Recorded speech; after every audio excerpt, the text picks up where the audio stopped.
여러분들 부활절 이후에 하나님의 충만한 은혜와 또 하나님의 그 부활의 능력을 경험하셨습니까? 아마 그냥 부활절 다음 주일 아닌가요 지금? 그렇죠? 그리고 지난 부활주일 이후에 여러분 삶 속에서 무엇인가 새롭게 도전하거나 새롭게 변화를 받거나 새로운 무엇인가의 어떤 소망들을 좀 세워보셨습니까? 우리가 실질적으로 어떤 인사이트를 받거나 감동을 받아도 우리는 삶을 살아가다 보면 당연하게 여기고 또 그냥 삶 속에 그냥 묻혀서 지나가는 일들이 참 많은 것 같아요. 특별히 오늘도 우리가 주일이지만 그럼에도 불구하고 오늘 주님이 다시 살아나신 그 주일의 감격, 그 감동으로 이 자리에 오기보다는 아마도 우리 습관적으로 어떤 종교적으로 그런 모습 속에서 오늘 이 자리에 오는 경우도 많이 있고요. 또 반대로 정말 이 주일을 소망하면서 기쁨으로 어떤 하나님의 능력을 바라보면서 오신 분들도 계실 것 같습니다. 그러나 어떤 이유가 됐든 간에 가장 중요한 것은 오늘 이 자리에서 여러분들이 하나님을 바라보고 하나님을 붙들고 하나님 앞에 예배드린다는 것 사실은 바로 여러분들에게 하나님의 놀라운 그 예수 그리스도의 부활의 생명이 여러분에게 있다는 것을 믿으시기 바랍니다. 그래서 오늘 우리는 그 생명을 가지고 그 생명력을 가지고 다시 살아갈 수 있는 것이고 힘을 갖게 되는 것입니다. 예전에 보면 우리가 우리의 인생을 비교할 때 잡초 같은 인생 뭐 이런 이야기를 참 많이 썼어요.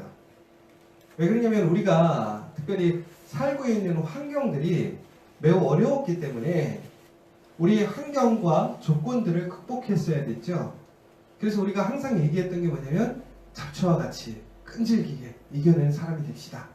강인한 정신력을 가지고 우리 이겨냅시다. 그러한 어떤 우리의 목표를 정하고 그런 모습 속에서 협력하는 모습들을 보여줬었죠. 근데 요즘에 보면은 사람들이 좀 이제는 워라밸이라든가 뭐 이런 얘기들을 하면서 지금 어떤 그런 강력한 것보다는 이제 삶의 밸런스 또 여유를 가지고 그렇게 살기를 더 소망하는 모습들을 좀 보게 돼요. 그리고 얼마 전에 그 우리 중국의 그 유명한 그 누구죠? 그 인터넷 기업 알리바바 회장 마윈이 한번 그 996이라는 얘기를 했다가 완전히 막 사람들한테 욕 장난 아니게 먹었던 일이 있었는데 996이 뭔지 아세요, 여러분? 그 알리바바 마윈 회장이 그 IT 기업이잖아요. 매우 창의력을 요하는 회사인 거고. 그런데 이제 그 알리바바 회장이 어떤 자기네 그룹 임원들끼리 모여서 회의하는 장소에서 요즘 세대에 이제 그 일하는 분위기에 대해서 좀 비판을 한 게 있었어요. 그게 뭐였냐면 우리가 이런 할 일이 참 많다 이거죠. 그런데 우리가 요즘에 여러 가지 어떤 근로 시간이라든가 이런 제약들로 인해서 또 사람들이 자기들이 일했던 때보다 많이 이렇게 근성이 약해지고 일하는 그런 시간들이 많이 약해졌다. 그러면서 알리바바는 마윈과 같이 일하려면 하루에 아침 9시부터 저녁 9시까지 그 몇 시간이에요? 12시간. 기본 12시간은 일을 할 수 있는 자세. 거기다가 며칠일까요? 6일을 일할 수 있는 자세. 왜 그러냐면 자기는 그만큼 더 이상 한다 이거죠. 그리고 솔직히 매일 시간이 부족함을 느끼는데 어떻게 이렇게 흔한 얘기로 우리가 주 40시간 하면 8시간 일하는 거잖아요. 매일. 그거 가지고 일이 되겠니? 이제 그런 식으로 얘기를 한 거예요. 그랬더니 막 난리가 난 거예요. 예전에는 자기가 그렇게 살아왔던 거를 후회한다, 반성한다 그러더니만은 또 뒤에서 경영자 마인드로 딴소리 한다고. 그런데 이제 마윈 회장의 얘기는 제가 봤을 땐 그런 것 같아요. 우선 어떻게 뭐 12시간 무조건 일해야 된다 이런 얘기보다는 그 일에 대한 열정과 에너지, 근성이 많이 떨어졌다. 그래서 많이 좀 답답하다 이런 얘기인 것 같아요. 우리가 매일 12시간씩 일하면 큰일 나죠. 그러면 하늘나라에 너무 빨리 가죠. 뭐 하나님 기뻐하시겠지만 우리가 또 이 땅에서 해야 할 일이 있으니까 분명히 우리가 건강하게 밸런스를 맞춰야 될 건 있어요. 그런데 하나 우리가 좀 다시 한번 좀 생각해 볼 필요는 있다는 거예요. 제가 어제도 이제 우리 친구 목사님을 만나서 같이 이야기를 했어요. 그러면서 내가 이제 우리가 기성세대가 된 것 같아. 사고가 많이 바뀐 것 같아. 그런데 우리 부교육자나 아니면 요즘 젊은 사람들 보면 나랑 사고가 좀 많이 달라진 것 같아. 교회를 보는 관점이나 또 생각하는 것들도 많이 다른 것 같아. 뭐 이런저런 얘기를 하고 있다가 결국에는 그런 얘기를 했어요. 제일 중요한 것은 요즘에는 어쨌거나 우리가 봤을 때 근성과 끈기가 부족한데 종국에는 하나님 앞에서에 대한 어떤 그러한 소망과 열정이 많이 식은 것 같다. 그러니까 우리 때는 하나님에 대한 소망이 왜 있느냐? 하나님을 붙들면 산다라는, 하나님을 통해서 우리의 삶이 변화될 수 있다라는 뭔가 그런 확신이 있었다면 요즘 세대들은 그런 확신이 없는 것 같다. 그렇기 때문에 그런 에너지가 나오지 않는 것 같고 그러한 근성이 부족한 거 아니냐라는 얘기들을 해요. 아마 이거에 대해서는 반론을 할 수 있죠. 충분히. 왜? 여기 계신 여러분들 다 하나님 만났잖아요. 하나님 사랑하잖아요. 그런데 여러분 정말로 하나님이 우리의 생명 되시고 우리의 능력 되시고 우리의 삶을 변화시킬 수 있고 우리의 정말 그런 한계를 극복해 줄 수 있는 그 하나님이라고 고백하십니까? 여러분 염려하고 근심하고 걱정할 때 왜 염려하고 근심하고 걱정하죠? 안 될까 봐 걱정하는 거 아니에요. 돌파구가 안 보이니까 그러는 거잖아요. 그런데 우리는 참 그때 단순했어요. 하나님이면 된다. 예수님이면 된다. 성경의 역사 일어나면 된다. 제가 그래서 종종 하는 얘기가 그 얘기했잖아요. 사람 안 변해요. 사람 성격 절대 안 변해요. 인격 변해요, 안 변해요? 안 변해요. 근데요, 변할 때가 있어요. 언제?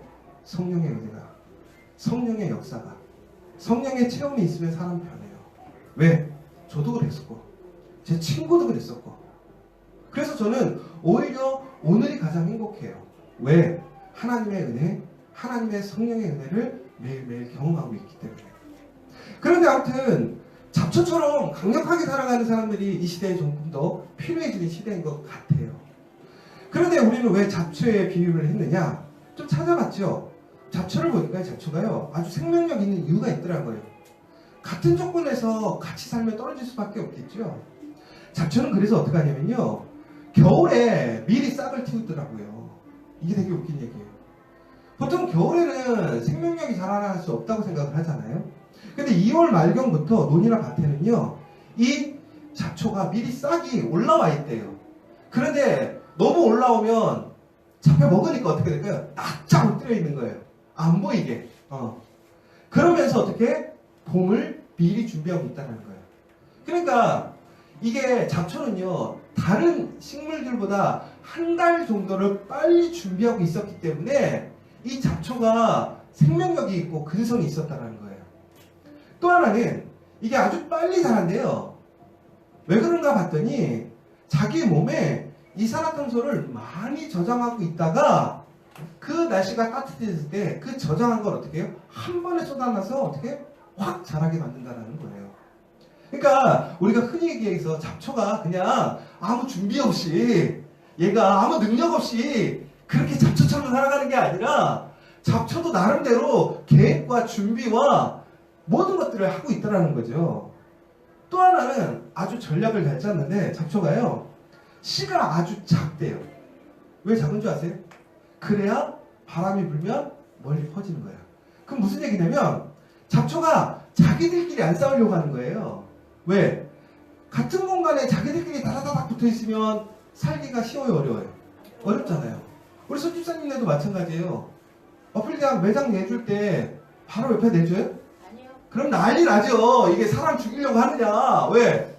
최소한의 거리를 지켜줘야지. 그래서 프랜차이즈 법도 있잖아요. 거리를 두게끔. 근데 잡초가 그렇다는 거예요. 씨를 작게 해서 어떻게? 멀리 퍼뜨려서 어떻게? 각자의 삶의 인터페이스를 만든 거예요. 그렇게 하면서 결국은 어떻게 되는 거예요? 잡초가 다른 식물들보다 더 강력하고 오래 많이 자랄 수 있게 되었다는 거죠. 그러면서 우리는 흔히들 그런 얘기예요. 잡초처럼 끈질긴 생명력, 아주 강인한 생명력을 가져야 된다. 그렇죠? 그런데 제가 이제 이걸 생각해 보면서 갑자기 그런 생각이 든 거예요. 하나님은 잡초마저도 이렇게 생명력 있게 창조하셨어요. 자, 우리는 모든 식물과 모든 동물을 하나님이 창조하셨다고 믿어요. 그쵸? 여러분 하나님이 창조하신 걸 믿으세요? 그러니까 하나님이 창조하신 것들에 어떤 진화적인 부분들이 당연히 있어요. 그러나 그거에 대한 처음의 세팅, 프로그램은 누가 만드셨냐면 하나님이 만드셨다는 거예요. 그러면 하물며 이러한 잡초마저도 생명력 있게 강력하게 살아갈 수 있는 힘을 부어주셨는데 하나님이 가장 사랑하시는 하나님의 형상으로 만들어진 사람들에게는 그런 생명을 주시지 않았을까요? 근데 여러분 아주 중요한 포인트가 뭐예요? 예수님이 하나님이신 예수님이 하나님의 아들 예수님이 이 땅에 오셔서 돌아가셨단 말이에요. 죽으셨단 말이에요. 왜 죽으신 거예요? 우리 때문에, 인간 때문에. 인간을 살리려고 그분이 죽으셨다는 거예요. 그럼 결국은 뭐예요? 가장 강력한 생명력, 가장 강력한 힘을 누구에게 주고자? 사람에게 주고자, 우리에게 주고자 하나님께서는 하나님의 계획, 하나님의 선한 은혜를 베푸셨다는 것이죠. 그래서 베드로전서 1장 24절 25절에 보면 이렇게 나와 있죠. 그러므로 모든 육체는 풀과 같고 그 모든 영광은 풀의 꽃과 같으니 풀은 마르고 꽃은 떨어지되 오직 주의 말씀은 세세토록 있도다 하였으니 너희에게 전한 복음이 곧 이 말씀이니라. 결국은 뭐예요? 아무리 생명력이 있어도 한계가 있다는 거예요. 시들 수밖에 없다는 거죠. 그런데 시들지 않는 게 있다는 거예요. 뭐예요? 말씀이라는 거예요. 말씀이 곧 누구예요? 예수님이잖아요. 그 예수님이 우리에게 무엇으로 주신다고 하셨어요? 성령으로 주신다고 하셨잖아요. 결국은 무슨 얘기예요? 성령이 우리에게 시들지 않게 하는 힘이 되는 것이고 생명력이 되게 해주신다라는 얘기인 거죠. 자, 그런데 제가 바로 이때 이 생각이 들었어요. 여러분 혹시 중국의 진시황이라고 아십니까? 중국에서 가장 훌륭하고 가장 중요한 사람 두 사람 뽑으라면 진시황과 누굴까요? 아니요, 마오쩌둥이래요. 뭐 대통이래요, 뭐 대통. 왜 그러냐면 중국 공산당을 만들었기 때문에. 그러면 진시황을 왜 사람들은 그 중에 한 사람을 뽑느냐? 진시황이 아니었으면 지금의 중국이 없대요. 결과적으로 얘기하자면 중국도 소수 민족이 지금 연합체로 되어 있잖아요. 만약에 진시황이 그때 중국을 통일하지 않았으면 지금의 유럽과 같았을 거라는 거죠. 그럼 유럽과 같았으면 어떻게 됐을까요? 지금의 세계사는 분명하게 역사가 달라졌을 거라는 거예요. 결국은 지금의 중국이 있었던 것은 뭐 유명한 사람 많잖아요. 그럼에도 불구하고 이 진시황을 치는 이유가 있다는 거죠. 그런데 이제 이게 또 서구와 동양에 좀 차이가 있는데 이거 얘기하면 길어지니까 나중에 얘기할게요, 이거는. 그런데 이 진시황이 여러분 잘 아시는 것처럼 전국을 통일하고 이 나라를 통일하고 젊은 나이에 죽었어요. 그쵸? 몇 살에 죽은지 아세요? 진시황이? 여러분 막 불로초를 얻고 원하고 막 그러니까 살 만큼 살고 죽은 것 같죠? 근데 그렇지가 않아요. 50살에 객사했어요. 근데 희한해요. 세계를 제패한 사람들 왜 이렇게 일찍 죽는지 모르겠어요. 알렉산더도 20대 거의 30 되기 전에 죽었죠. 진시황도 50대에 죽어버렸죠. 50 딱 그 나이에. 근데 이 진시황은요 허황된 꿈이 하나가 있었대요. 뭐냐? 자기가 이렇게 이 진나라를 통해서 통일을 했을 때에 그의 소망이 뭐였냐면 우리나라는 이제 영원한 제국이 될 거다. 여러분 세계사를 보십시오. 아무리 강력한 제국도요 200년 300년 못 가요. 그쵸? 대부분이 어떻게 해요? 나라가 바뀌어요. 그래서 우리가 흔히 얘기하는 요즘 미국도 이제 때가 됐다. 뭐 그런 얘기를 하는 게 역사를 보면 그렇기 때문에 그런 거죠. 그런데 이 진시황이 얘기했던 거는 자기의 나라는 이제부터 영원히 갈 거야. 근데 거기에 대해서 사람들은 되게 캐셔를 많이 달았었다는 거죠. 근데 더 나아가서 진시황이 우리의 나라는 영원히 날 거라는 그 전제에 또 하나가 있었어요. 뭐냐면 보통은 1대 왕이 있고 2대 왕이 있고 3대 왕이 있어서 그 나라가 계속 영원히 이어진다. 이것도 말이 안 되는데 진시황이 요구했던 건 뭐냐면 자기가 이 나라를 영원히 다스려서 이 진나라는 영원한 강력한 나라가 될 거다. 이걸 소망했다는 거예요. 그래서 그거에 필요한 게 뭐였느냐? 바로 불로장생을 위한 그게 불로초가 필요했던 거예요. 근데 전국에는 어떻게 됐어요? 불로초 구했어요? 못 구했어요? 못 구하고 54에 객사하셨다니까요. 근데 여러분 만약에 이 진시황에게 정말로 생명력이 필요하다면 누구를 만났어야 될까요? 예수님을 만났어야 돼요. 저도 한번 찾아봤어요. 근데 이 진시황이 언제 사는지 아세요? BC 259에서 BC 210년이에요. 그러면 예수님이 있었어요? 없었어요? 없었어요. 진시황이 그때 예수님 만났을 수도 있었는데 전 세계를 다 돌아다녔는데 생명의 근원, 생명의 하나님의 그런 영원한 것을 찾아다녔는데 결국에는 찾았어요? 못 찾았어요? 못 찾았어요. 왜? 그때는 예수님이 없었어요. 예수님이 그 이후에 200년 후에 이 땅에 오셨다는 거예요. 여러분 여기서 정말 복이 뭔지 아세요? 여러분은 진시황도 찾지 못했던 그 생명의 근원, 생명의 능력을 여러분들이 갖고 있다는 거예요. 그게 누구예요? 예수잖아요. 예수. 그래서 여러분 마태복음 6장 30절에 보면 이렇게 나와 있잖아요. 오늘 있다가 내일 아궁이에 던져지는 풀들도 하나님이 이렇게 입히시거든 하물며 너희일까 보냐 믿음이 작은 자들아. 여러분 모든 것에 생명을 주셔요. 그 생명이 생명력 있게 살아갈 수 있도록 하나님께서 능력과 힘을 주셔요.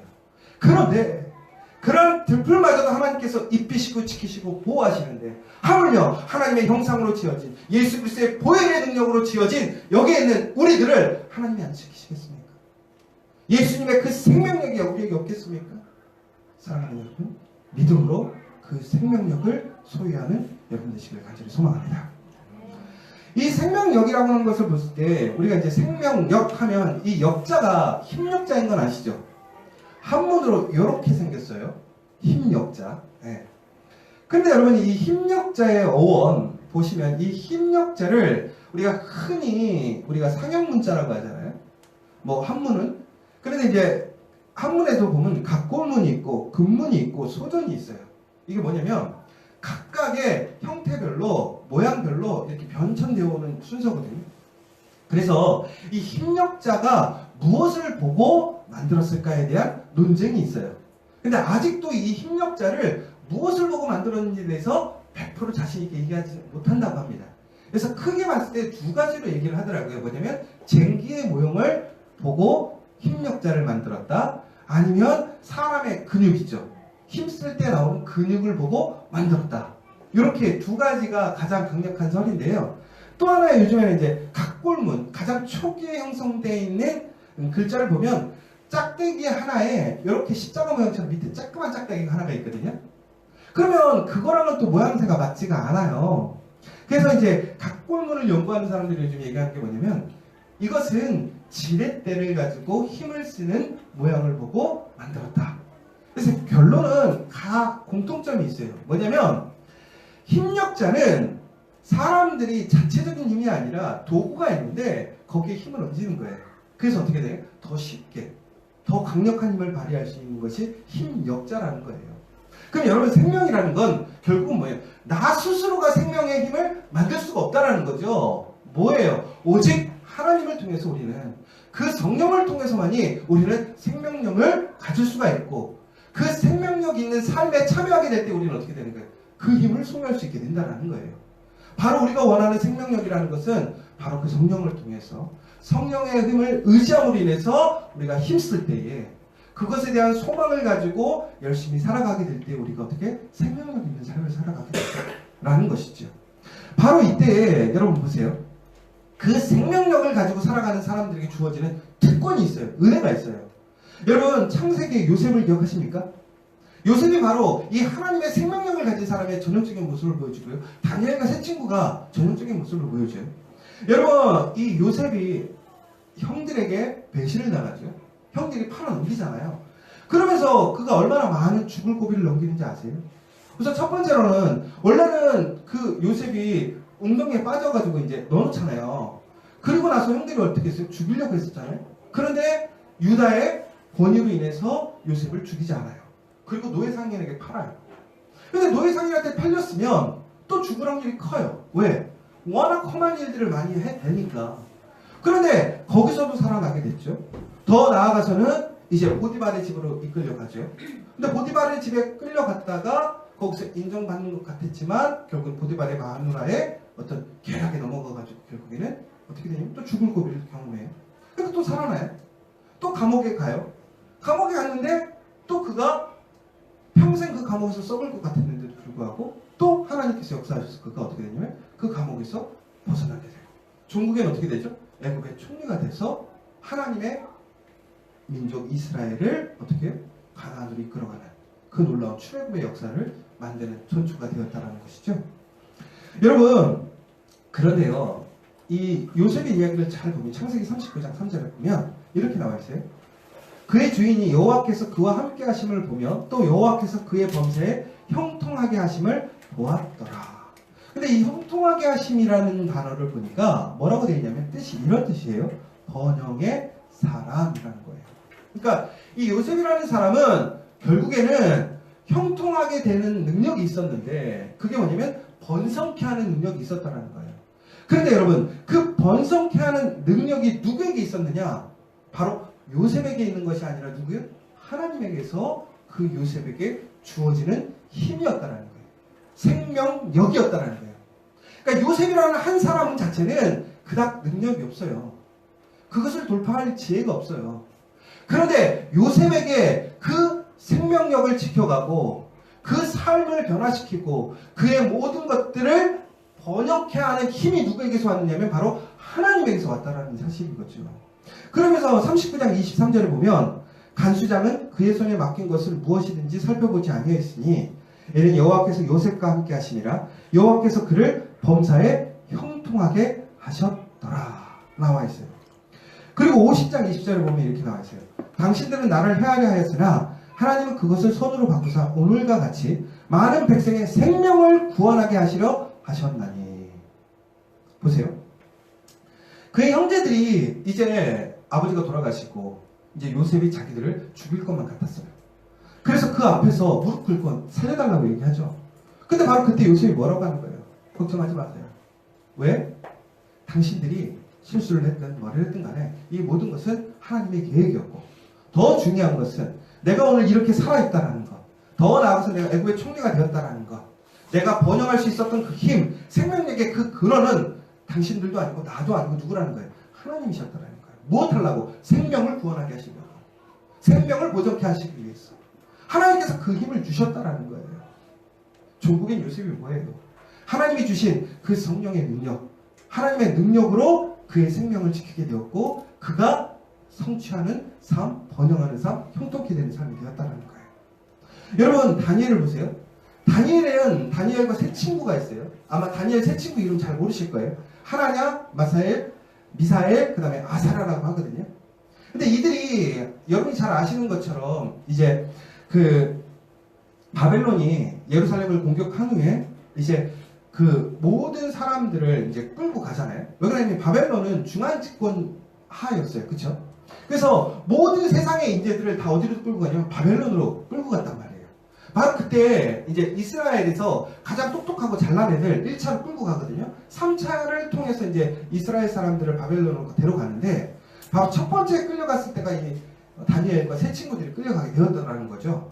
그런데 바로 그때에 이 다니엘과 세 친구들은 그곳에서 많은 위험을 경험하게 됩니다.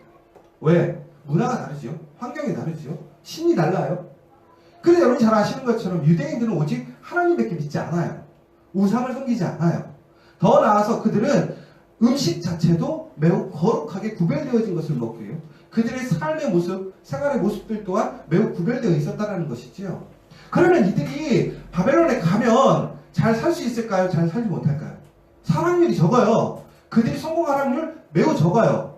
성공하려면 어떻게 해야 돼요? 그의 신앙을 포기해야 돼요. 그 사회에 적응해서 살아가야 돼요. 그런데 다니엘과 세 친구들을 보자면 그들은 그들의 삶을 유지하기 위해서, 생명을 지키기 위해서 그들의 신앙을 버렸나요? 아니죠. 우리가 성경을 보자면 제일 먼저 1장에 보면 다니엘이 제일 먼저 경험하게 되는 게 뭐죠? 왕의 그러한 처소에서 이제 일할 사람들을 훈련시키는 장면이 나오는데 그 사람들에게는 어떻게 하냐면 그러니까 왕궁에서 준 포도주와 음식만을 먹었어야 했던 거죠. 그런데 다니엘과 그 세 친구들이 이것을 수용했나요? 거부했나요? 거부했단 말이에요. 세상적으로 보면 가장 좋은 음식이에요. 가장 영양가 있는 음식이란 말이에요. 그런데 그것을 다니엘과 세 친구들은 어떻게 해요? 바로 붙잡혀간 그 초기에 그들이 그것을 거부했어요. 그것을 수용하고 먹었으면 어찌 보면 세상적으로는 출세할 수 있는 기회를 얻을 수 있는 확률이 더 높았던 거죠. 그런데 그 시작 전부터 그들은 그것을 거부했단 말이에요. 왜? 우리는 거룩한 사람들, 하나님의 사람들이기 때문에 구별되어야 한다는 것이죠. 그런데 이제 그것이 음식이 우상의 음식인지 아니면 뭐 불결한 음식이었는지 잘 모르겠어요. 그런데 제일 중요한 것은 우선 포도주가 우선은 관건이었던 것 같아요. 왜? 술 입에 대지 않으려고 하는 더욱더 성결하게 거룩하게 자기를 구별하려고 했던 모습들이었다는 거죠. 그리고 이방의 음식과 자기들의 음식들을 좀 구별하려고 했던 아주 좀 극단적인 경건성을 보여주긴 하는데 아무튼 그렇게 되면서 결국은 그들이 어떻게 되는 거죠? 이제 왕이 만약에 준 음식을 먹지 않으면 결국은 벌을 받게 되는데 그래서 간수장한테 제의를 하잖아요. 그들의 감독관한테 제의를 하잖아요. 우리 열흘만 시간을 좀 달라고.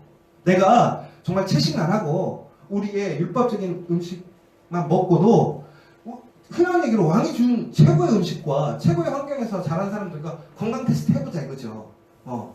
근데 열흘 후에 봤더니 어떻게 됐죠? 다니엘과 세 친구들이 오히려 왕의 음식을 먹고 또 왕의 그런 것들을 했던 사람들보다 어떻게 얼굴이 더 윤택해졌다는 거예요. 훨씬 더 건강했다는 거예요. 여러분 보세요. 바로 그러한 상황 속에서 그들이 그들의 삶을 포기한 거예요? 아니에요. 오히려 다니엘과 세 친구들은 그 상황 속에서 그들이 살아갈 수 있는 이유는 뭐냐? 바로 하나님이 그들과 함께하면 그들은 살 수 있다고 생각했던 거예요. 하나님의 말씀을 지키면 오히려 그들이 이 어렵고 힘든 상황 속에서 오히려 그들은 그들의 삶을 더 지킬 수 있고 잘 될 수 있을 거라는 믿었기 때문에 그렇게 했다라는 거죠. 근데 결과적으로 어떻게 됐다라는 거예요? 그들의 생명력, 그의 힘은 어디서 온 거예요? 이방의 음식? 아니죠. 하나님의 말씀, 하나님의 계명에서 왔다라는 거죠. 그리고 또 하나가 있어요. 이제 새 친구들이 위험이 와요. 느부갓네살 왕이 이제 자기의 근신상을 만들어요. 그리고 어떻게 하냐면 이제는 너희들이 섬기는 신을 다 거부하고 나한테만 절하라. 이게 결국은 뭐냐면 제국을 통치하면 제국을 할 때 가장 마지막에 하는 단계가 뭐냐면 종교를 통합하거든요. 왜? 종교가 통합돼야 그 민족이 사상이 하나로 통합되니까. 그래서 로마가 나중에는 그리스도교로 우선 국교로 선포했던 이유도 이것이 예수님의 은혜를 경험했던 것도 있지만 로마라는 나라가 결국에 뭐예요? 하나의 국교와 하나의 법으로 그 나라를 통일시키기 위해서 그랬었다는 거죠. 바로 그때 느부갓네살 왕이 이제 그것을 명령했는데 결국에는 어떻게 됐어요? 그날 보시면 이제 다니엘 얘기 나오지 않고 세 친구가 나와요. 근데 그 세 친구가 어떻게 했냐면 그 금신상에 대해서 절하지 않습니다. 그러자 이 느부갓네살이 화가 나죠. 얼굴빛이 바뀌어가지고 어떻게 하냐면 걔네들을 잡아오라고 해요. 근데 세 친구들한테 물어봐요. 마지막 기회를 줄게. 나한테 절해. 금신상에 절하고 하나님 섬기지 마. 그랬단 말이에요. 그럼 여러분 같으면 어떻게 하시겠어요? 쉽지 않은 문제예요. 그런데 이 세 친구들은 어떻게 했어요? 아닙니다. 저희는 뭐라고 되냐면 3장 17절 18절에 이렇게 돼 있어요. 왕이여 우리가 섬기는 하나님이 계시다면 우리를 맹렬히 타는 풀무불 가운데서 능히 건져내시겠고 왕의 손에서도 건져내시리이다.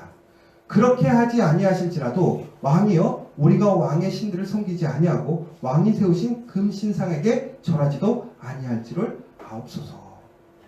이거 아주 되게 대단한 얘기예요. 왕이 화가 나서 그들을 불렀어요. 그러면서 풀무불을 했다는 게 뭐냐면 용광로를 끓인 거예요. 용광로. 여러분 그 용광로에 집어넣겠다고 지금 겁박하는 상황인 거죠. 그런데 그들이 그 앞에서 뭐라고 그러는 거예요? 나는 하나님이 계시는 걸 믿는다라는 거예요. 그런데 우리 하나님은 뭐예요? 나에게 생명을 주시는 분이고 나의 생명을 지켜주시는 분이고 나의 모든 것을 인도하시는 그 하나님이라는 것을 나는 믿기 때문에 나는 거기에 순종할 수 없습니다. 나는 왕보다는 하나님을 더 두려워하는 사람이고 하나님을 믿는 사람이고 하나님을 의지하는 사람입니다. 이 얘기인 거예요. 그런데 그 다음 얘기가 더 놀라워요. 그렇게 하지 아니하실지라도. 이게 무슨 얘기냐면 하나님이 나를 이 풀무불 가운데서 구해주지 않으시고 내가 여기서 무참히 죽을 수도 있다는 거예요. 내가 이야기한 대로 하나님께서 역사하지 않으실 수 있다는 거예요. 그럼에도 불구하고 나는 뭐예요? 하나님을 믿겠다는 거예요. 왜? 알파 오메가 생명의 시작과 끝이고 영원한 생명을 주시는 하나님이시기 때문에 나는 하나님만을 의지하겠다는 거예요. 그 얘기를 딱 들으니까 이 느부갓네살이 기분이 좋겠어요? 성경에 보면 어떻게 되냐면 얼굴 빛을 바꾸고 명령하여 그 풀불을 뜨겁게 하기를 평소보다 7배나 더 뜨겁게 하라고 했어요. 뭐예요? 너 더 한번 튀어봐. 이렇게 된 거죠. 그런데 그 사건 이후에 어떻게 된 거예요? 그들을 집어넣는데 놀라운 것을 경험하게 되죠. 뭐라고 그랬냐면 분명히 그 안에 세 사람을 넣었는데 그 안에 4명이 허우적거리는 게 보이더라는 거예요. 그러니까 왕이 되게 캐션이었던 거죠. 분명 우리 3명 집어넣는데 거기 4명이 막 돌아다니고 있는 거예요. 근데 여러분 보세요. 터미네이터라는 영화를 보셨나요? 아우일백 이거 아시죠? 그게 풀무불로 들어가는 거예요. 근데 그 터미네이터도 그 풀무불에 들어갈 때 어떻게 됐죠? 녹아서 없어졌어요. 끝. 그런데 여러분 생각해보세요. 사람이 풀무불에 들어가면 살아야 죽어요.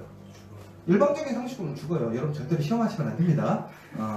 이건 아주 예외적인 일이에요. 그런데 보세요. 3명을 집어넣는데 그것도 평소보다 몇 배? 7배를 더 뜨겁게 왕의 분노와 함께 집어넣었단 말이에요. 그런데 그들이 뭐하고 있어요? 수영하고 있다는 거예요. 이게 말이 되냐고요. 근데 더 웃긴 거는 셋을 집어넣는 넷이 수영하고 있다는 거예요. 자, 여러분, 그러면서 느부갓네살 왕이 깜짝 놀라서 빼내죠. 그러면서 뭐라고 했냐면 너희 하나님을 찬송한다. 죽지 않았어요.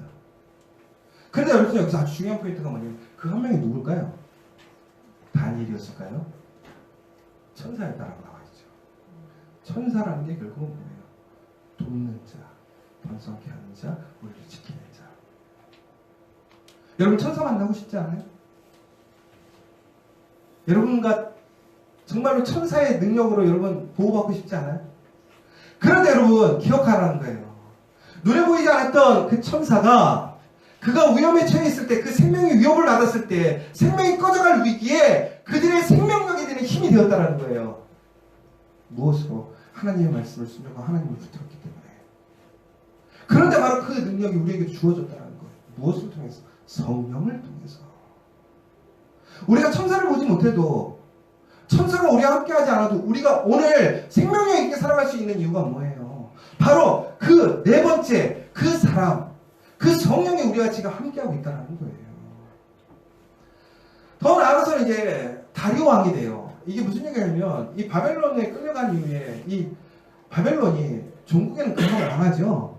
그리고 이제 페르시아가 세계를 점령하게 됩니다.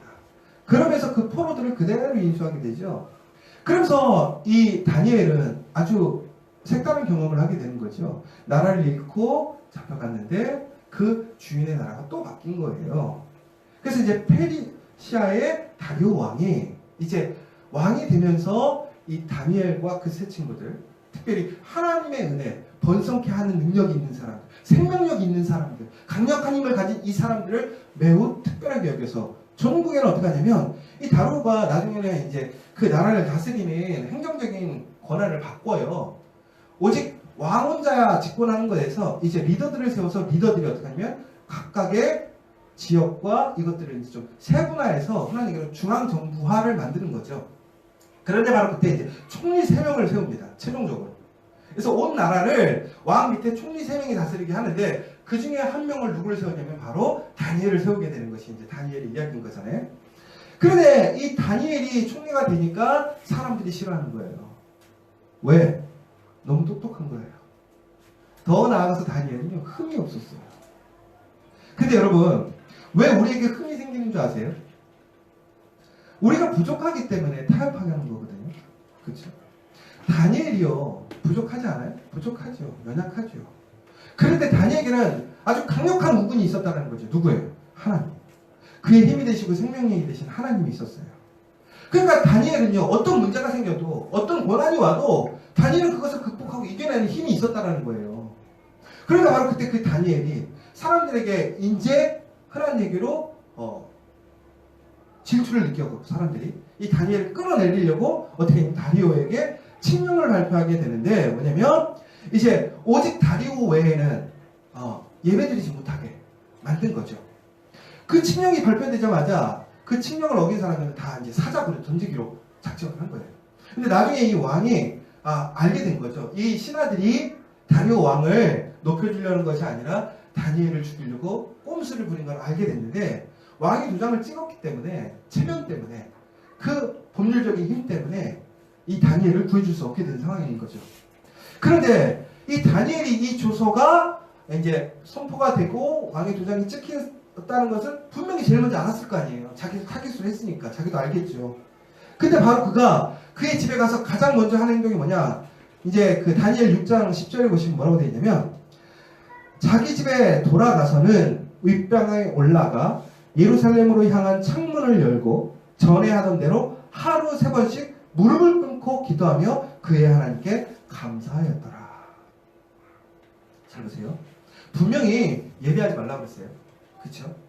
근데 다니엘은 그거를 하게 되면 어떤 위협이 있는지 알았어요. 어떤 고난을 당할지 알았어요. 그런데 그가 예루살렘을 향해서 뭘 했다고? 창문을 열었다라는 거예요.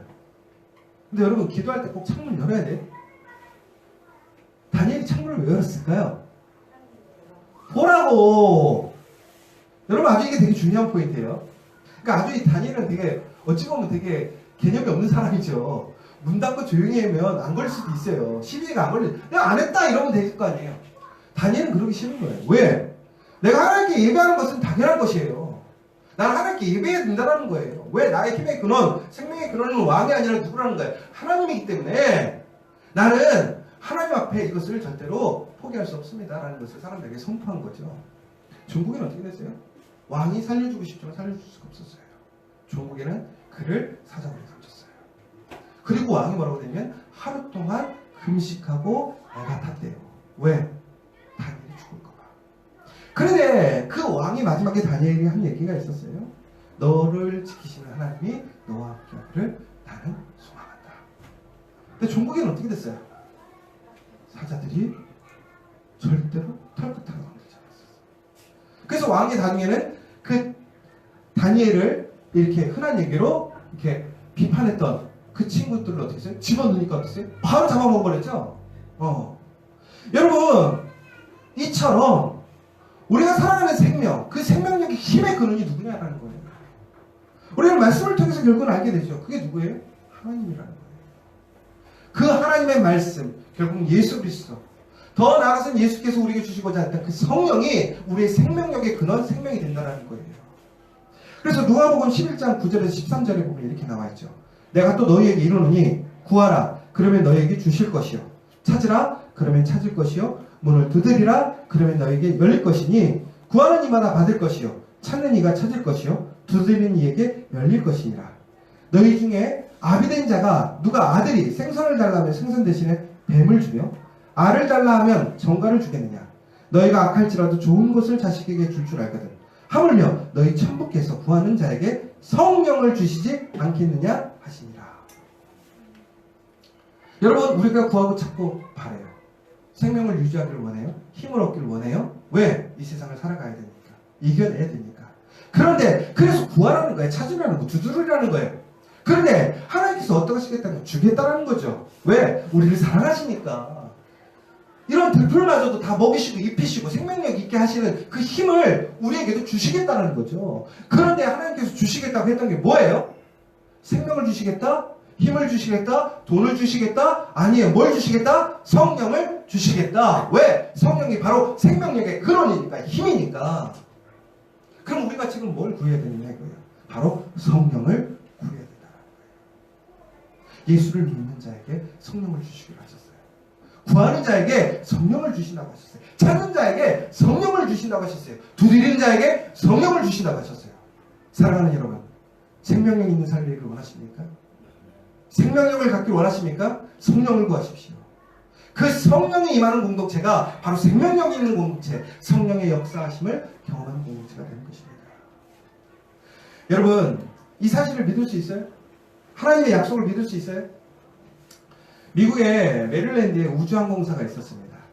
거기서 컴퓨터로 10만 년 전까지 소급해서 달과 해의 궤도를 측정했어요. 왜 그런지 아세요? 인공위성을 쐈는데 그 인공위성을 쐈을 때에 그 주기를 계산하는 거예요.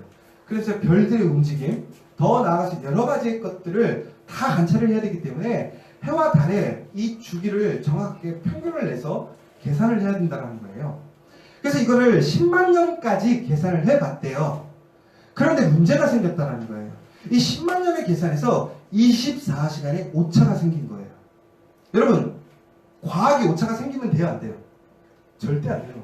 천체가 오차가 생기면 천체가 운행이 돼요? 안 돼요. 진리는 정확히 해야 돼요. 그런데 이 사람들이 슈퍼컴퓨터를 몇 번을 늘린 거죠. 왜? 인공위성 쐈다가 이 24시간이면 분명히 문제가 생기는 거죠. 이게 1분 차이로도 이게 터져버리는 상황인데, 그쵸? 그래가지고 연구소에 내놓으라는 과학자들이 다 시도해본 거예요. 별별 계산, 새로운 수학적인 사고, 여러 가지 변수들을 다 집었는데 계산을 못했어요. 그런데 바로 그때에 아주 우연하게 그 연구원 중에 한 사람이 이런 얘기를 했어요. 그 책임자에게. 소장님, 저는 크리스찬인데요. 이게 좀 웃긴 얘기죠. 과학을 얘기하는데 크리스찬이라고 얘기하면 좀 안 맞거든요. 그런데 우리 어머니께서 옛날에 성경 이야기를 들려주실 때에 여호수아가 기도했을 때에 태양이 멈추었다고 들었습니다. 여러분 보세요. 여호수아가 싸움할 때 어떻게 됐었죠? 해를 멈춰갖고 해가 서 있었던 거 기억나세요? 이 사람도 근데 갑자기 이게 말이 안 되는 얘기잖아요. 이게 과학 산수하고 있는데 갑자기 성경에서 옛날에 여호수아가 해를 멈췄어요. 이게 혹시 변수가 될 수 있지 않을까요? 라는 얘기예요. 여러분들 만약에 여러분들이 그 일을 하고 있는데 여러분들 같으면 어떻게 하시겠어요? 정신 차리세요 라고 했을 거 아니에요. 근데 이 연구소장도 되게 답이 없으니까 너무너무 풀어지지 않으니까 한번 대입을 해본 거예요. 그래서 이제 성경을 잘 아는 사람들을 통해서 이제 여호수아 10장 13절을 찾아보고 태양이 머물고 달이 그치기를 종일토록 속히 내려가지 아니하였더라는 그 말을 붙들고 이것을 대입을 해본 거예요. 계산을 해서. 그랬더니 시간적 오차가 23시간 20분이 생긴 거예요. 아주 놀라운 거예요. 그러니까 어쨌거나 이 사람들은 지금 10만 년의 계획에서 24시간의 오차가 생겼는데 그 여호수아 사건을 대입해서 넣어봤더니 23시간 20분이 어떻게 해요? 해결된 거예요. 그럼 문제는 뭐냐면 기빨리만은 아닌 거죠. 40분이 남았어요. 예를 들자면 이 40분을 어떻게 풀어야 될까요? 근데 이 소장도 웃긴 거예요. 성경에서 답을 얻었으니까 한 번 더 보자고 그랬던 거죠. 그래서 열왕기상 보면 20장 1절에서 11절에 보면 히스기야의 기도가 나오거든요. 근데 거기에 보면 히스기야가 하나님께 기도하면서 15년의 생명의 연장을 받는데 그때 하나님께 뭐라고 하냐면 하나님 나 15년 살 수 있다는 거 증거 보여주세요 라고 얘기를 해요. 근데 여러분 해 10도를 나아가게 해달라고 얘기하거든요. 그런데 여러분 그 해 10도가 물러나게 되면 그게 시간적으로 몇 분인 줄 아세요? 40분. 그러면 이게 몇 시간이에요? 24시간이 되는 거예요. 여러분 하나님의 말씀이 이처럼 정확하다는 거 믿으시겠어요? 여러분 그러면 오늘 제가 왜 이 얘기를 하는 줄 아세요? 바로 우리에게 그 생명의 근원이 되고 생명의 힘이 되는 것이 무엇이냐라고 했을 때 성경에서는 분명히 무엇이라고 얘기하고 있는 거예요? 성령이라고 얘기를 하고 있다는 거예요. 여러분 그 10만 년의 시간 동안 24시간의 오차를 찾지 못했어요. 그런데 말씀으로는 그것이 해결이 돼요. 왜? 사실이었어요. 그러면 여러분 성령이 진정으로 생명력 있는 우리에게 생명을 주는 그 힘이라는 걸 믿으십니까? 바로 그것을 믿는 곳에 하나님의 생명의 역사가 일어나는 거예요. 생명의 힘이 일어나는 거예요. 바로 그 생명력이 가진 공동체의 증거가 무엇이냐, 그 사람의 증거가 무엇이냐는 다음 주에 하도록 하겠습니다. 결론으로 여러분 우리가 생명력 있는 사람이 되기를 원하십니다. 우리는 그런 생명력 있는 사람입니다. 우리가 아니라 바로 성령을 통해서 우리는 생명력 있는 삶을 살아갈 수 있습니다. 여기 있는 우리가 그 성령을 통해서 생명력 있는 그 한 사람 공동체 되기를 간절히 소망합니다.